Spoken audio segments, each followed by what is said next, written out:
What's poppin', my princesses and inconceivable bros? It's me, MT, and welcome back to the Heavy Spoiler Show, y'all. This is going to be a breakdown of 1987's The Princess Bride, because it is absolutely inconceivable that we have not broken down all the fun on-screen and production details of this classic comedic romance tale, so let's finally get into it. The Princess Bride was directed and produced by Rob Reiner, while also being co-produced by Andrew Scheinman as an adaptation of 1973's The Princess Bride novel written by William Goldman. William Goldman also wrote the script for this movie as well and was very much involved on set during production. Goldman was inspired by his two daughters when he came up with the premise for his novel, as one daughter suggested that he write a story about a princess, while the other recommended that he write a story about a bride. So like the absolute madman that he is, that dude smushed those two concepts together and went to work. The year prior to dropping the Princess Bride movie, Rob Reiner was enjoying the success of 1986's Stand By Me, which he also directed to near universal praise, and will also go on to direct the 1989 classic When Harry Met Sally, as well as 1992's beloved A Few Good Men, after the success of The Princess Bride. Released on September 25th, 1987, The Princess Bride would make 20th Century Fox around $30.9 million after spending $60 million on the budget. The movie was not a huge box office smash during its time in theaters, but when it was released on video for the masses, it quickly entered cult classic status. The movie begins with Fred Savage's grandson character playing the 1985 baseball game Hardball on his Commodore 64, firmly establishing this character's love of sports, as we can see him wearing a Chicago Bears jersey with the letters GSH imprinted on the sleeves. GSH is of course referring to football legend George Stanley Halas Sr., the famous Chicago Bears football player, coach, and owner. And before transitioning to football, Halas used to play Major League Baseball for the New York Yankees, a fact that I am sure appealed to this baseball-loving 10-year-old kid.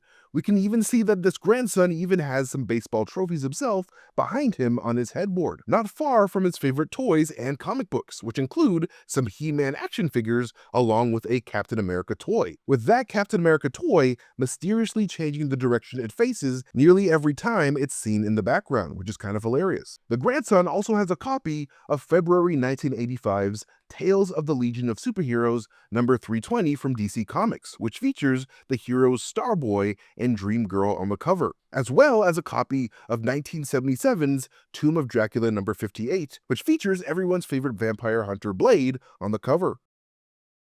But while I cannot make out the other comics around those comics, I believe that we can also see a Green Goblin sticker on the left side of the kid's headboard, as well as a Judge Dredd shirt on the chair that his grandpa sits on over the course of the film. We can also see that the grandson is also a big fan of cars, as evidenced by this turbo poster on his closet that features a Ford RS200 Group B car. And also behind this kid is a black baseball cap, which is the same black and yellow baseball cap that we see director Rob Reiner wearing in his 1984 rock mockumentary, This Is Spinal Tap. The reason why Rob Reiner threw this hat into this scene was primarily to get his buddy Mark Knopfler from the rock band Dire Straits to do the music for The Princess Bride, as that was pretty much Mark's only condition for doing the movie, which is super funny. But anyways, as the movie starts, this kid is sick with a fever and coughing up a storm. And to help him get better, his mother comes in and tells him that his grandpa is coming to visit. And as she opens up the blinds in his room,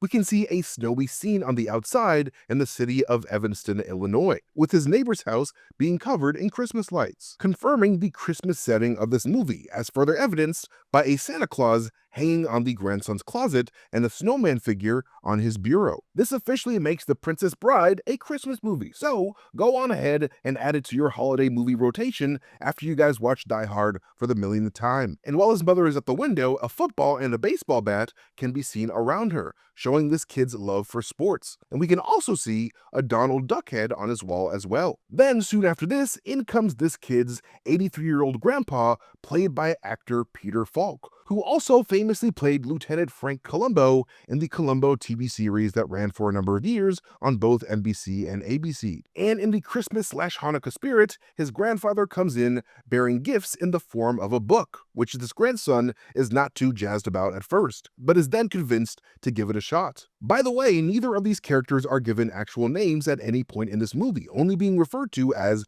grandson and grandfather in the credits. However, in the original novel, we do know that this kid is named Billy Goldman, the very same name of the real-life author of the book, while his grandfather was non-existent in the source material, a character completely original to this movie, mostly because Billy's father is actually the one who reads him the Princess Bride story in the original book and not his grandpa. And as his grandpa starts the book, he notes that The Princess Bride was written by an in-universe fictional author named S. Morgenstern, which is exactly how the original book is packaged as well. The story then begins in the land of Florin, where characters Buttercup and Westley are first introduced, played by Robin Wright and Cary Elwes respectively. And right off the bat, you can see how much chemistry these two actors have with one another as young people in love. And that's mostly because that attraction was 100% genuine, with the two actors actually being enamored with each other at the moment that they first met. In fact, when it came time to film their final scene together, which includes their famous horseback kiss, the two kept asking to shoot more takes just to spend more time with one another, which is cute, but ew, get a room.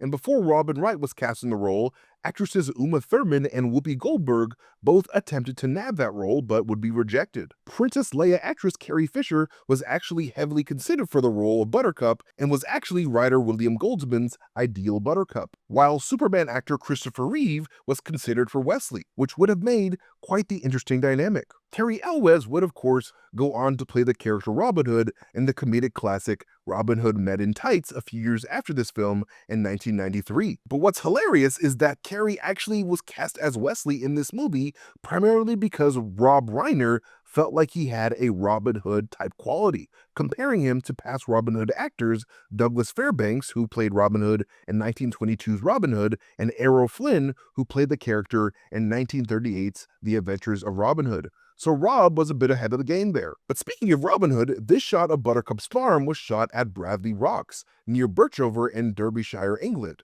with this road eventually leading to a rock formation called Robin Hood's Stride, which is where we see Westley and Fezzik have their big rock showdown later on. But what's hilarious is that even though we do see Westley and Fezzik fight on screen, it would actually be off screen where Fezzik would actually make Westley feel some real pain. Apparently, Fezzik actor André Roussimoff, aka André the Giant, was so damn big that he literally needed a whole ass ATV to transport his big ass around the set.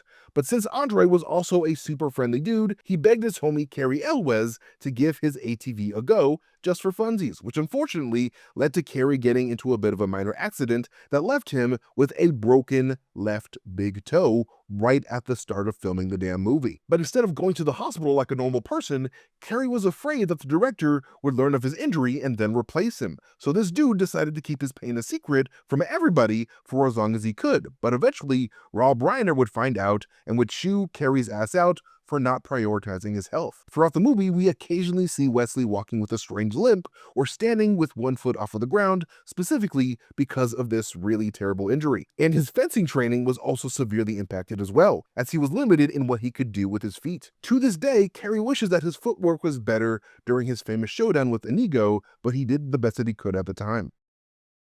But anyways, Buttercup and Westley have themselves a nice little romance until Westley is forced to go sailing across the sea to make some money to actually be able to marry Buttercup and have a life together. But word gets back to Buttercup that Wesley's ship was attacked by the infamous Dread Pirate Roberts. And the name Dread Pirate Roberts appears to be based off of a real-life pirate that sailed the seas of the Caribbean from 1719 to 1722 called Bartholomew Roberts, but more commonly known as Black Bart. With over 400 ships stolen and raided by Black Bart and his crew, Roberts became known as the most successful pirate of his era. But the loss of Westley would lead Buttercup to swear off ever loving again, before telling her sisters Blossom and Bubbles that she will never ever shower again, leading to the people of Florin to form an angry mob against her because the whole land reeked of dead fish. I'm kidding. In fact, she was so unsmelly and hot that she would catch the eye of Florin's Prince Humperdinck, played by actor Chris Sarandon, who would go on to play Detective Mike Norris in 1988's Child's Play,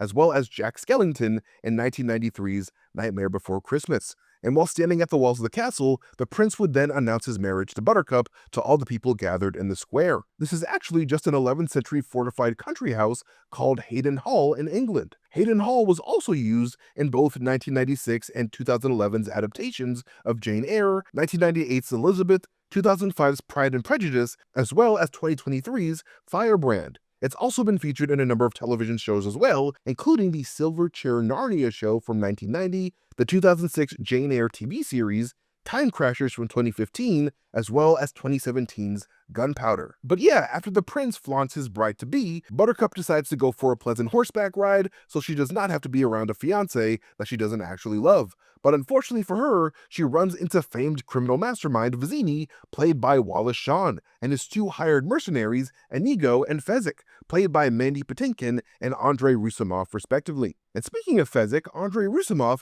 was always the actor that writer William Goldman envisioned for Fezzik in this film, mostly because André inspired Goldman to create the character in the book in the first place. So securing that actor for the film was a bit of dream casting for Goldman. However, getting him for the movie was never a guarantee, and apparently for a while, Goldman was heavily considering abandoning his dream of getting André and going with a less famous Arnold Schwarzenegger for the role instead. But those thoughts came before Arnold rose to becoming a highly valued action star, and soon enough, getting Arnold was just not in the cards at all. But luckily for Goldman, just when Arnold became unavailable, André's schedule became super available, so the production was able to nab André for the role.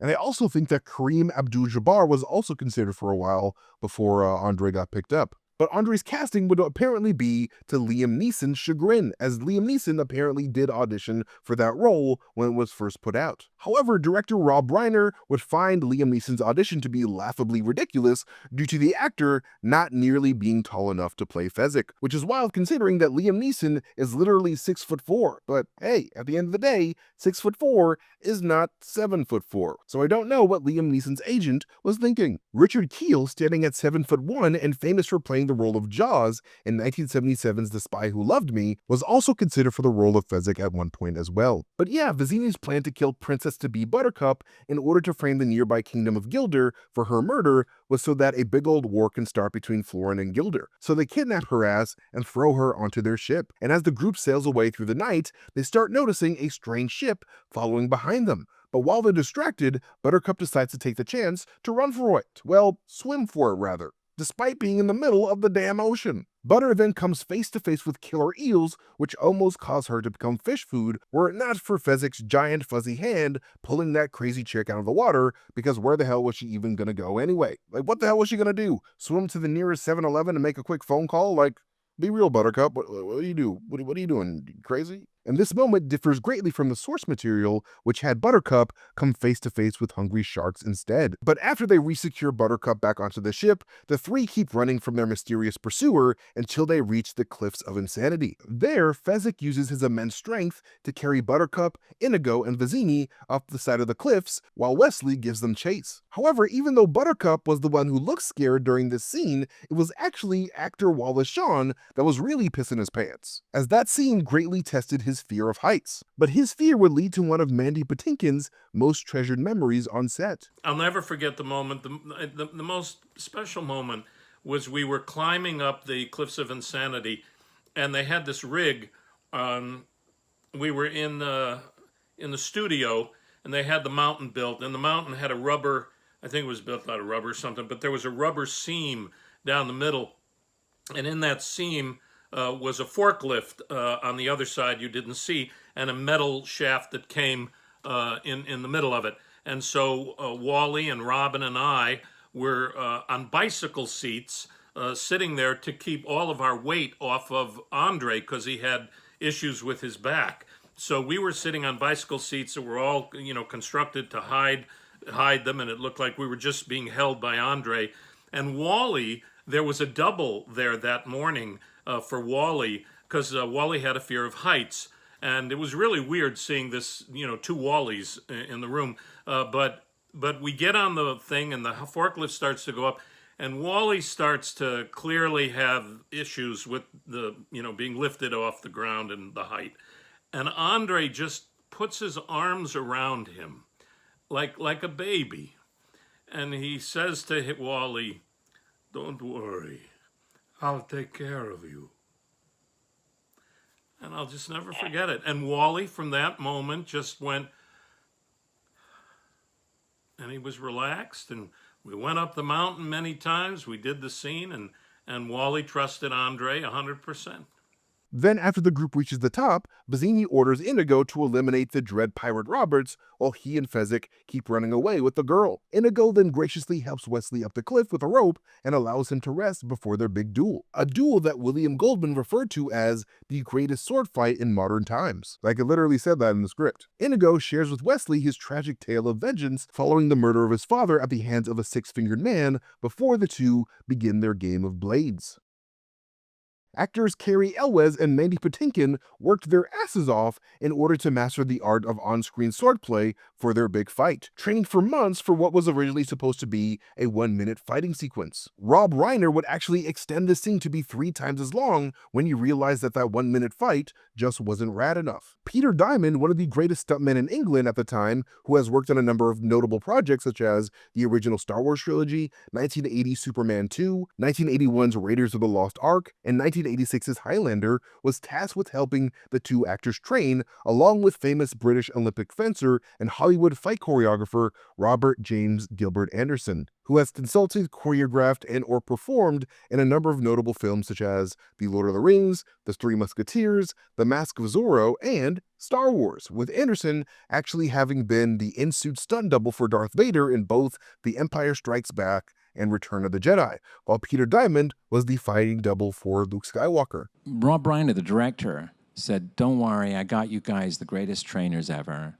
Their names were Bob Anderson and Peter Diamond, that got sadly no longer with us. But these guys did all the lightsaber sequences for the first 3 Star Wars films. Yeah. So they were no slouches. Okay? Somebody in the audience just went, "Whoa," which is that is the appropriate response. That is exactly how you should respond when you hear that. Yes. Bob stood in for Darth, and Peter stood in for Skywalker, and they did all of that. And Guinness as well for Obi-Wan. And they're amazing. And these guys were in their 60s, but they were fast. The Empire Strikes Back even gets a nod in this movie in the form of a glass cup that sits behind the grandson on his headboard. But yeah, Cary and Mandy would train for months with these legendary fencers, with Mandy actually having done some extra homework beforehand by hiring an Olympic-level fencing instructor to help him train for 3 months before the start of production. So Cary, with his broken frickin' toe, was struggling a lot to match up with Mandy's experience and flexibility, but he still managed to do a great job, all things considered. We trained every day, even while we were shooting, between takes. Either Bob or Peter were off camera with a whole bunch of swords in their hands, and the minute that Rob yelled cut, they would grab us. Even if we were, in hair and makeup, wardrobe, whatever, they would grab us. We'd go and train some more, and then the AD would come over and say, "Actually, we need you now." Makeup would be like, "Really? Great." Covered in sweat because we're training, But that's how we rolled, and we got it in the end, I think. It was exciting. In fact, with the exception of the flip that Westley does during their fight, both Cary and Mandy did all the fighting themselves without the need for a stunt double, which is incredibly impressive. However, the fight ends with our hero Westley besting Inigo, knocking him out instead of killing him out of respect for such a legendary swordsman. And speaking of legendary swordsmen, I'm sure you guys can tell by now that Wesley's black mask and attire in this film is very much inspired by the legendary fictional crime-fighting fencer Zorro, as their looks are pretty much the same minus a hat. Soon, this Zorro-themed hero will come face-to-face with the friendly but fatally fearsome Fezzik, who deliberately misses when chucking a boulder at Westley. We don't actually see Fezzik throw this boulder due to a really bad back problem that André was suffering with on set. And André really does a fantastic job at this movie, especially considering that English was not his native language and that he never had this many speaking lines in an English film before. I mean, he did speak a little English here and there to help him get by with his wrestling career, but this big man was way more comfortable speaking French. When André first auditioned for the director, Rob Reiner straight up could not understand a single thing that he was saying. So to remedy this, Reiner recorded himself saying all of André's lines exactly how he wanted André to say them. Then André would listen to this cassette tape recording over and over again to learn his lines, which was actually incredibly smart because this dude freaking nailed it, man. Like, André had a fantastic time on set and very much regarded his role as Fezzik as his favorite role of his entire career. But he mostly enjoyed how nobody on the set would stare at him for his height, which is usually what happened to him whenever he went out in public. But because he was just another actor on set doing a job, he was treated as a fellow equal coworker, and that meant a lot to him. But after Fezzik would challenge Westley to a weaponless fight, Westley would soon choke him out, just long enough for him to lose consciousness and enter the Fezzik sleep. This allows Westley to catch up with both Vizzini and Buttercup and challenge the great Vizzini to a deadly game of wits. And speaking of that itsy bitsy teeny weeny evil plotting bald Vizzini, throughout filming this movie, actor Wallace Shawn felt like he straight up did not deserve to be there, partly because he actually wasn't Sicilian like his character was, but mostly because his agent told him that he wasn't actually the production's first choice for the role, hearing that actor Daniel Devito had turned it down previously. He was apparently so self-conscious about that actor Cary Elwes could literally see it affecting Wallace Shawn's nerves as they shot the scene together. But Wallace would of course have nothing to worry about, as his work as Vizzini has become his most iconic role of his career. The Man in Black eventually tricks Vizzini into drinking a cup of poison, leading to Westley and Buttercup finally being reunited. And seeing Prince Humperdinck and Count Rogan chasing after them, the two then head into the local fire swamps, where they are immediately killed by Shrek before All Star by Smash Mouth plays during the credits. I'm just kidding, the fire swamp just caused Buttercup's dress to catch on fire a little, but no biggie. But it was a huge biggie to writer William Goldman, so much so that when Buttercup's dress caught fire on set, William Goldman was so concerned for Robin Wright's safety that he literally yelled, "Oh my god, her dress is on fire," while they were shooting, forcing Rob Reiner to have to do another take. And not only this, but while the production's audio engineers were listening back to takes of the scene, they could literally hear Goldman mumbling prayers in the background, praying to God that this film adaptation of his beloved book wasn't about to be an absolute dumpster fire. But director Rob Reiner would give Goldman a big ol' hug and assure him that they were indeed making peak cinema, and his ass was right. The two lovebirds would then come face to face with some ROUSs, or rodents of unusual size, or as I like to call them, the uncanny X-mice.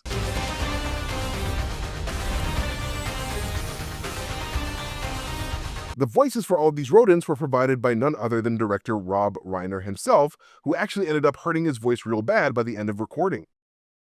But after barely escaping this fire swamp unharmed, Westley and Buttercup quickly realize that they risked their lives for no reason, because here comes Rogan and Humperdinck to ruin their reunion. And in a bid to spare Wesley's life, Buttercup agrees to go back with Prince Humperdinck, while Humperdinck orders Rogan to bring Westley to the pit of despair to be tortured. Wesley then notices that Count Rogan has 6 fingers on his hand, just like the man that Inigo was searching for. But as soon as he brings it up, Rogan bonks his ass on the head, knocking him out cold. But if acting with a broken toe wasn't bad enough, this moment would actually lead to yet another trip to the hospital for actor Cary Elwes, after Count Rogan actor Christopher Guest bonked him on the head for real. To be fair, Cary 100% asked for it, straight up telling Christopher to do a take where he bops him on the head. But unfortunately, the whole production had to shut down for an entire day following the accident due to Cary suffering a bad cut on the head before losing consciousness. But Cary wasn't the only one who experienced brutal pain during the shooting of this movie, because if anybody went through it during this movie, it's actor Mel Smith,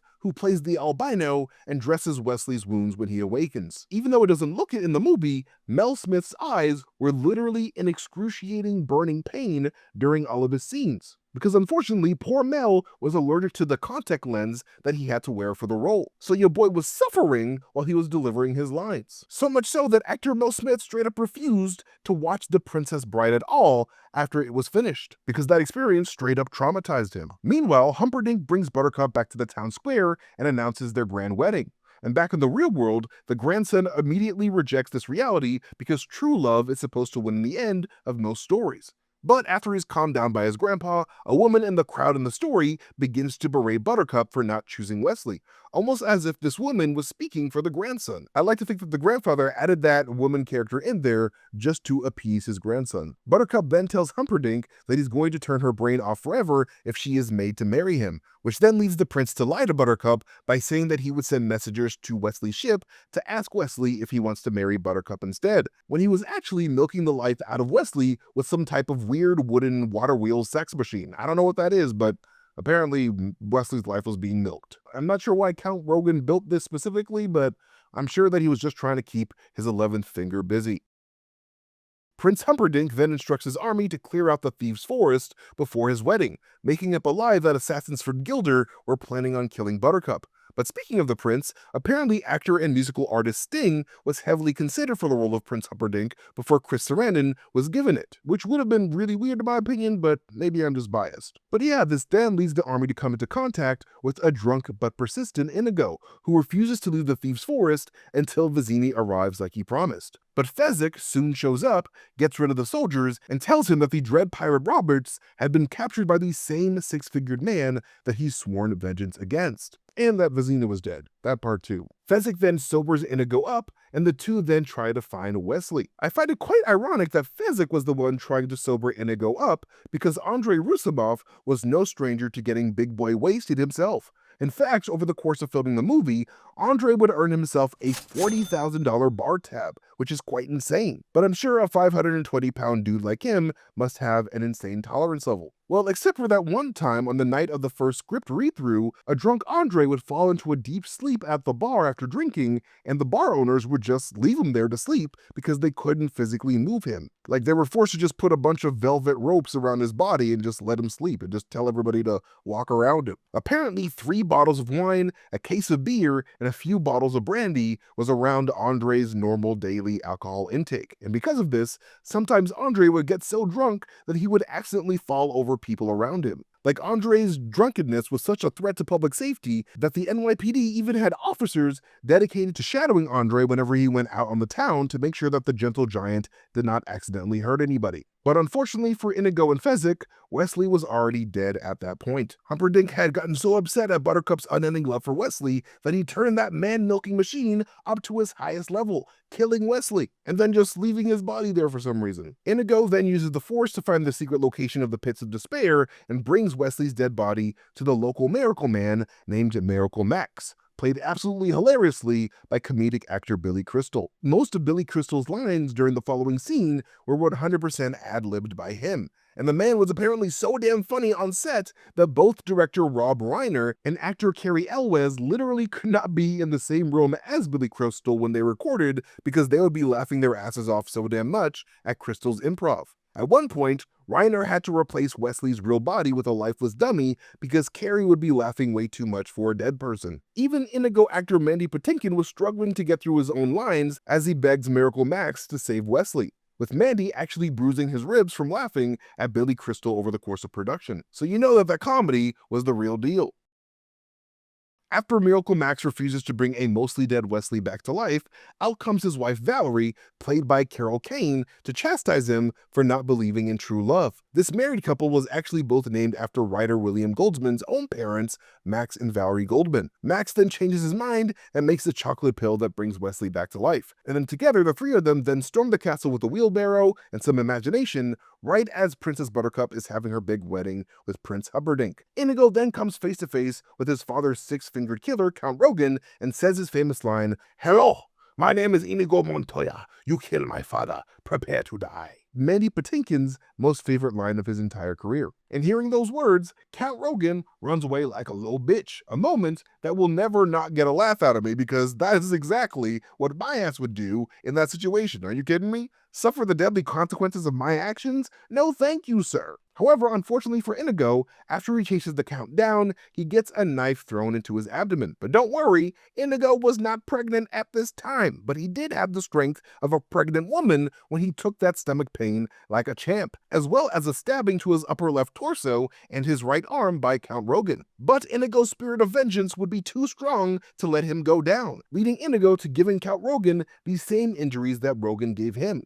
A stab on the upper right torso, a stab in the left arm, a slash on both cheeks, and a sword right through the abdomen, returning the favor. And as Count Rogan dies, a barely moving Westley musters up enough will to make his way to Buttercup's bedroom, stopping her from ending her life just in time. And due to Buttercup not saying the words "I do" at her wedding with Humperdinck, Westley tells Buttercup that her marriage has not yet happened. Humperdinck then arrives and confronts the two of them, but Westley is able to trick the cowardly prince into being tied up. And to make their getaway, Fezzik shows up with 4 white horses and catches Buttercup as she jumps out of the window. And while it looks like Fezzik is carrying Buttercup during this moment, she's actually being held up by strings because André had some major back issues that kept him from being able to carry the actress himself. And before Westley and Inigo jump out of the window themselves, Westley tells his new friend that he would make a great Dread Pirate Roberts, alluding to Inigo becoming the next swordsman to carry the mantle, and possibly even where the myth of Zorro might come from in this universe, because I feel like Inigo would make a great Zorro. He looks a lot like Zorro, I don't know. But that's just my headcanon. Westley and Buttercup then share a kiss before Grandpa's story comes to a close. The grandson, happy with the story's ending, asks his grandfather if he could come back the next day to read it once again, to which the grandfather replies, "As you wish," just like Westley used to always respond to Buttercup. And when the grandpa gets up to leave, Peter Falk checks his pockets in a gesture, much like his beloved character Columbo used to do in his TV series. A nice little nod to that character. But anyways, that is it for this breakdown of The Princess Bride. What do you guys think of the movie? Let us know in the comment section down below. But like always, you guys can follow me at Mastertainment on Twitter, Blue Sky, Instagram, YouTube, wherever I am on the internet. But most importantly, follow Heavy Spoilers here on YouTube by hitting that subscribe button and maybe even hitting that like button if you guys enjoyed the video. But like always, I've been MT, you guys have been amazing, and I'll catch you guys later. Peace.